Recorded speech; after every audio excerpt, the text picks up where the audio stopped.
السلام علیکم. آج ہمارے بیچ حضرت مولانا نور الدین شاہد علیہ صاحب ہیں. جناب سے کچھ سوال ہم پوچھیں گے انشاءاللہ. السلام علیکم. وعلیکم السلام ورحمۃ اللہ وبرکاتہ. خیریت سے جناب؟ ماشاءاللہ.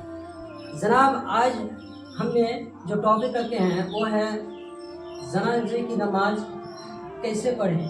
ٹھیک ہے؟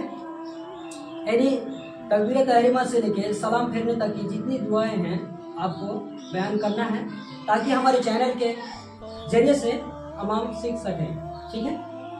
اسی لیے دیکھیے سب سے پہلے یہ مسئلہ جاننا ضروری ہے کہ نماز جنازہ یوں تو سرًا افضل ہے کہ سری طور پر یعنی دھیرے دھیرے جس طرح ظہر کی نماز ادا کی جاتی ہے تکبیرات کے علاوہ دوسری جو دعائیں اور قرات وغیرہ ہیں سب سری طور پر پڑھی جاتی ہے یعنی دھیرے دھیرے پڑھی جاتی ہے. تلاوت قرآن پاک ہوں یا رکوع کی دعائیں ہوں سجود کی دعائیں ہوں یہ سب کیا سرًا پڑھی جاتی ہے یعنی دھیرے دھیرے پڑھی جاتی ہے. اس طرح افضل ہے کہ آدمی نماز جنازہ پڑھے لیکن یہ بھی جائز ہے کہ آدمی جہراً نماز جنازہ پڑھائے تاکہ دوسرے لوگ سیکھ سکیں. تعلیماً ایسا کرنا جائز ہے نا. باقاعدہ اس کا ثبوت حدیثوں میں ملتا ہے کہ کوئی شخص اگر علم پہنچانے کے لیے تعلیماً سکھانے کے لیے اگر جہری طور پر اگر نماز جنازہ پڑھاتا ہے تو بالکل ٹھیک ہے, بالکل درست بات ہے, اس میں کسی طرح کی کوئی حرج نہیں ہے. دوسری بات آپ نے پوچھا نماز جنازہ سے متعلق, تو یہ کوئی مشکل نماز بھی نہیں ہے. ہاں لوگ تھوڑی سی وہی شک و شبہ میں اس لیے پڑھ جاتے ہیں کیونکہ یہ ہر دن نماز نہیں ہوتی نا, اس لیے. تو اس کا سادہ اور آسان طریقہ یہ ہے آپ جان لیں کہ یہ کل 4 تکبیرات پر نماز پڑھی جاتی ہے. اس میں 4 مرتبہ یعنی اللہ اکبر اللہ اکبر اللہ اکبر اللہ اکبر اس طرح پڑھی جاتی ہے. اسی کو تکبیرات کہتے ہیں. اللہ اکبر کہنا اسی کو کیا کہتے ہیں, تکبیر کہتے ہیں. تو یہ کل 4 مرتبہ پڑھی جاتی ہے. اور یہ نماز جنازہ ایسی نماز ہے جس کے اندر رکوع سجود نہیں ہے, صرف کھڑے رہنا قیام کی حالت میں. قیام کی حالت میں دعائیں ہیں اور پھر قیام کی حالت میں درود وغیرہ دعائیں پڑھ کر کے سلام پھیرنا ہے. اس میں رکوع سجود نہیں ہے. وہ کیوں نہیں ہے وہ الگ ٹاپک ہے, پھر کبھی انشاءاللہ اس پر گفتگو کریں گے. لیکن اب طریقہ کیا ہے, تو طریقہ یہ ہے کہ جب پہلی تکبیر آدمی کہے جیسے اللہ اکبر تو اپنے دونوں ہاتھوں کو کانوں کی لوٹ تک اٹھائے اور پھر سینے پر باندھے اور سورہ فاتحہ پڑھے, کیونکہ ہمارا ایمان و عقیدہ ہے اور حدیث رسول سے یہی ثابت ہے لا صلاۃ لمن لم یقرأ الا بفاتحۃ الکتاب. کوئی بھی نماز بغیر سورہ فاتحہ کے نہیں ہوتی ہے, چاہے وہ جنازے کی ہو یا دیگر نماز, کوئی بھی نماز لا صلاۃ کہہ دیا جائے تو یعنی ساری نمازیں داخل ہے. جس طرح کہ لا الہ الا اللہ کوئی معبود نہیں یعنی تمام معبودان باطلہ معبود ہونے کے اعتبار سے اس کی نفی کر دی گئی, اسی طریقے سے لا صلاۃ یعنی کوئی نماز نہیں. اس میں تو جنازے کو خاص نہیں کیا گیا. کوئی بھی نماز کی ایک رکعت بھی نہیں ہوتی ہے بغیر سورہ فاتحہ کے. اچھا ہمارے حنفی بھائیوں کی طرف سے یہ اشکال آتا ہے کہ وہ کہتے ہیں کہ یہ نماز نہیں, یہ دعا ہے. تو بھائی دعا کیسے آپ تسلیم کریں گے؟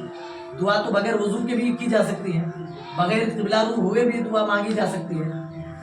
لیکن نماز جنازہ کے لیے آپ کو وضو کرنا شرط ہے. بغیر وضو کون نماز جنازہ پڑھتا ہے؟ کوئی نہیں پڑھے گا. بغیر قبلہ رو ہوئے کون بغیر نماز جنازہ پڑھتا ہے؟ کوئی نہیں پڑھتا.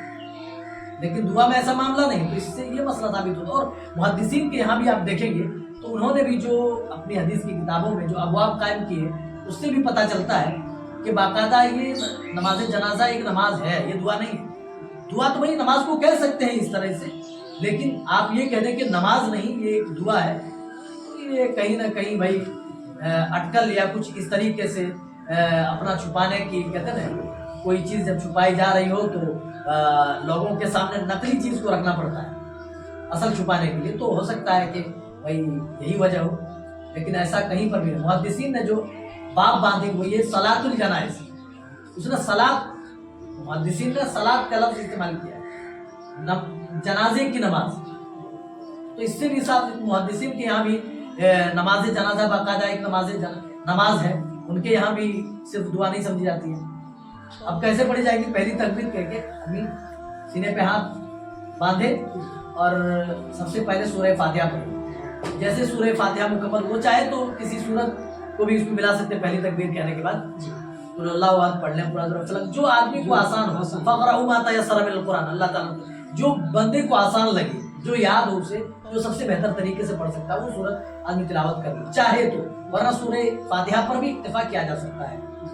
پھر دوسری تکبیر کہے گا اللہ اکبر, چاہے تو رفع دل بھی کر سکتا ہے, نہ بھی کرے تو کوئی حرج نہیں. دوسری تکبیر کہے, دوسری تکبیر کہتے ہی کہنے کے بعد فوراً درود شریف پڑھے گا. درود شریف, درود ابراہیم, درود ابراہیمی وہ لوگوں نے جو سیدنا شفیع نبینا مولانا جو بنائے ہیں, لوگوں کے اپنے بنائے ہوئے درود نہیں پڑھتے, بلکہ وہی درود جو اللہ کے رسول صلی اللہ علیہ وسلم نے اپنی امت کو سکھائے ہیں, وہ ان سے درود سکھائے ہیں, اور بھی کئی الگ الگ سیغوں میں سکھائے ہیں, وہ سب جائز ہیں جو رسول صلی اللہ علیہ وسلم کی سنت سے ثابت ہیں, ہے نا. تو درود ابراہیمی پڑھنی ہے, صلی اللہ محمد وعلی آل محمد کما صلیت علی ابراہیم وعلی آل ابراہیم انک حمید مجید, اللہم بارک علی محمد وعلی آل محمد کما بارکت علی ابراہیم وعلی آل ابراہیم انک حمید مجید. دو تکبیرات ہو گئی.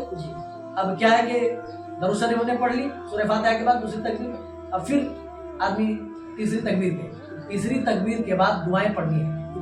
کئی ایک دعائیں ہیں, ان دعاؤں میں سے کوئی ایک دعا بھی پڑھ لی جائے تو کافی ہے. تو نماز جنازہ کی دعاؤں میں جو معروف اور مشہور دعا ہے وہ یہ ہے, اللہم اغفر لحینا و میتنا و شاہدنا و غائبنا و صغیرنا و کبیرنا و ذکرنا و انثانا, اللہم من احییتہ منا فاحیہ علی الاسلام منا ومن توفیتہ منا فتوفہ علی الایمان, اللہم لا تحرمنا اجرہ ولا تضلنا بعدہ. یہ دعا اور بھی دعائیں ہیں, ان دعاؤں کو بھی شامل کیا جا سکتا ہے. یہ کہ ان تینوں میں سے, چاروں میں سے جتنی بھی دعائیں ان میں سے کسی ایک کو بھی پڑھا جا سکتا ہے, اس پر اکتفا کیا جا سکتا ہے, کوئی حرج نہیں. تو دعا ہو گئی. بس اب جیسے ہی چوتھی تکبیر ہم اللہ اکبر کہیں گے, اس کے ساتھ السلام علیکم ورحمۃ اللہ, السلام علیکم ورحمۃ اللہ کہیں گے. اگر مرد حضرت رہے جنازے کے تو امام میت صاحب اگر میت اگر ہو مرد تو امام صاحب مطلب کہاں کھڑا ہوں گے, اور عورت اگر ہو تو امام صاحب کہاں کھڑا رہیں گے؟ پہلے دیکھیں, میت جو رکھی جائے گی, میت کا جو سر ہوگا وہ جنوب کی طرف ہوگا, ہے نا, شمال کی طرف, سر شمال کی طرف ہوگا, اور پیر جو ہوگا وہ جنوب کی طرف یعنی دکن کی طرف ہوگا. تو جب امام کھڑا ہوگا, اگر جنازہ کسی مرد کا ہے تو ایسی صورت میں امام اس کے سر کے پاس کھڑا ہو کر کے نماز جنازہ پڑھائے گا. لیکن اگر وہی جنازہ کسی عورت کا ہے تو ایسی صورت میں امام صاحب کو بالکل کمر کے بعد یعنی درمیان میں کھڑا ہوگا, سر کے پاس نہ کھڑا ہو کر کے درمیان بیچوں بیچ کھڑا ہوگا اور نماز جنازہ پڑھائے گا. امید ہے کہ سوال کرے گا. ماشاء اللہ, بہت خوب جی, بہت آپ نے بہت ہی بہترین انداز سے ہمارے سوال کے جواب دیے. چلو جی, ہمارے چینل کی طرف سے آپ کو ایک تحفہ ہے, قبول کریں جناب. السلام علیکم. چلو جی, ہماری ویڈیو آپ لوگوں کو کیسا لگا کمنٹ میں ضرور جواب دیں. ملتے ہیں اگلے ویڈیو کے ساتھ, تب تک کے لیے ہمیں اجازت دیں. السلام علیکم ورحمۃ اللہ وبرکاتہ.